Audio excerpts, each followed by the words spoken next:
Texting during school, I got in trouble for texting too late, too much. I text like all the time. In school, I tried stopping because I did need to focus more, and it really improved my grades and stuff. And texting too late, I turned my phone off at 10 now, and I get a better night's sleep. Like before, I would stay up to like crazy hours texting, and I would be so tired the next day. Texting too much, I tried cutting it down, but I really, I talk to a lot of people because I go away a lot for the summer, and my friends go to camp, so it's like we need to text to stay in touch. During school, I would turn my phone off, and at night, I would charge it in another room. Then it wouldn't be so much like a distraction, and I wouldn't have like the urge to text. And that really helped because soon I was just going to bed at 10. Even if my phone was in my room, I wouldn't even look at it. During school, I kind of just ignored my phone and forgot it was there, and by the end of the year I wasn't even trying to text. Well, my grades never really got that bad, but you could definitely tell that I was missing things in class because I was texting. When you first get a text and you think of something to say, it's kind of like you're taken by emotion, and so you don't really know if that's exactly what you want to say. So I definitely do reread it, but I have friends who don't, and then you get it and it causes tons of drama and stuff. I wouldn't say that I wouldn't say the things I text in person, but it definitely makes it easier that it's texting, and so you don't have to be face to face with the person. All the time I hear stories of how people broke up with people during text, and how they would say things that they would never say in person about someone, or they just took inappropriate pictures. And my one friend was dating this guy for 3 months. Things were going great. And then he sent her a text breaking up, and she didn't expect it at all. And then she was really upset, and he didn't talk to her for the next month. And that was really hard for her because she never even got to talk to him about what went wrong, because he wouldn't do it in person. The text was really just simple, I don't want to go out with you anymore. And I just thought that was really rude. Yeah, like Megan was saying, school, that gets in the way of a lot. If you're texting during school, it's taking your focus off. And I know from personal experience that my grades started to you saw a change. They started to lower once I became ridiculous, texting all the time. And I got my texting taken away for a little while, and it made me realize that I don't need it with me all the time.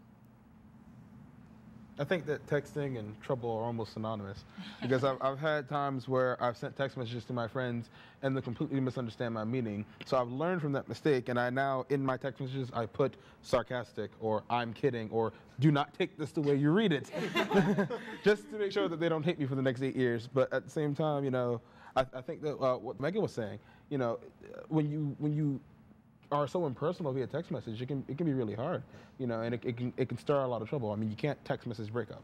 Yeah, I know a couple guys that have done that, and it's I wouldn't do that just because that's really mean to the girl. I've sent texts to the wrong person, and that starts a lot of trouble, even though they know it's not to them, but they could have taken it the wrong way. And this also happened to me. Someone sent a text to me talking about me. And oh. Yeah.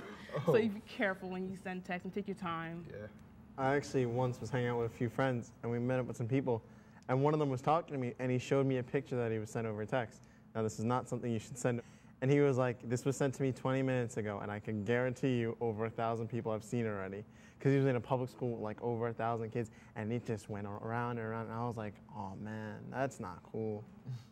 Although there are many advantages to texting, there are also some downsides. One is that we can send a message that seems mean or distant because the person can't hear the tone of your voice. We may also send a message or a picture intended only for a friend, which has the potential of getting forwarded to literally thousands of others. This can create embarrassment and hurt and damage reputations.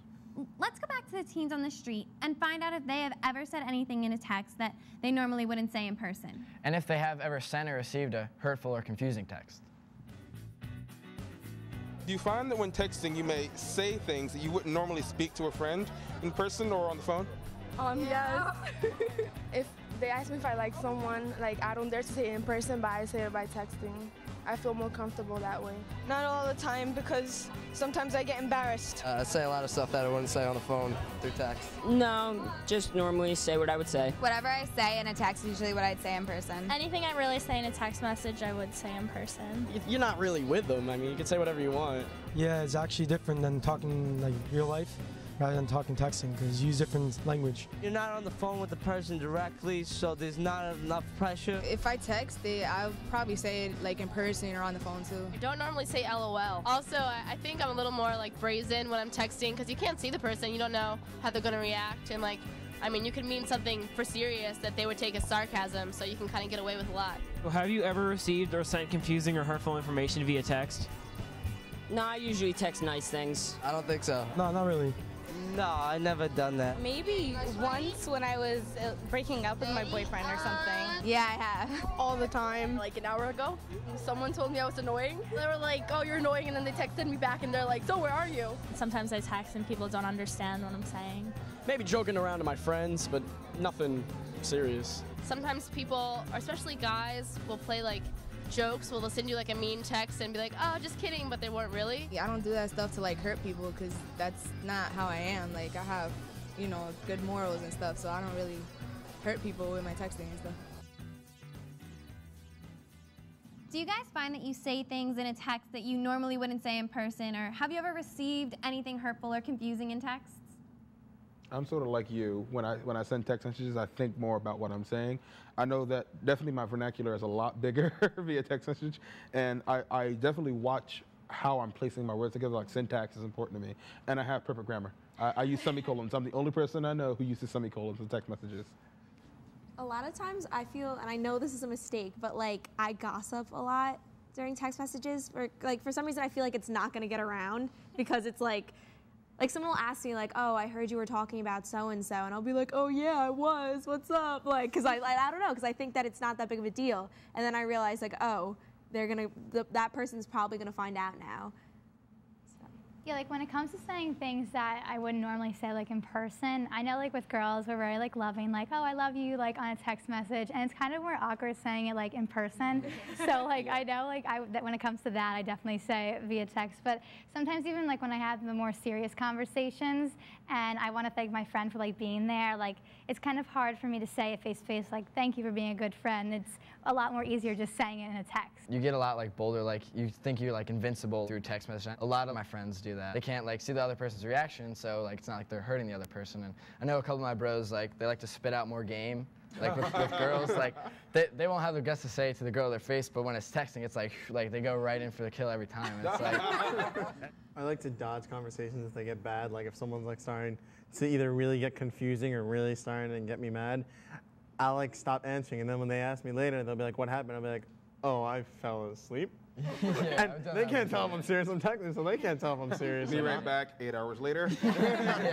Even with the fights in my school, like one person will take the video on their phone, and like by the next like lunch period, the whole school will have it. Unfortunately, I've gotten nude pictures through text, and it's disturbing. I think the reality is, that these images, they can be hurtful or embarrassing to the person, that's portrayed in them. Trends like sexting, sending obscene photos by phone, or pictures taken out of context are rising. According to the Reuters news service, some studies suggest 1 in 5 teens are sending inappropriate messages and photos via phone. Pictures and stories that we might never share in person are being sent almost anonymously and like wildfire. Have we begun to lose sight of our own humanity because of the lack of face-to-face communication? Have we lost the ability to look into the eyes of a friend and tell them what we really think and feel? When we receive a compromising or inappropriate photo of someone, why do so many of us press forward and send? Next, Megan tells us about a teacher who told her about how life used to be before cell phones. And how he predicted future generations will lose their communication skills. She also gives us some advice on the do's and don'ts of texting.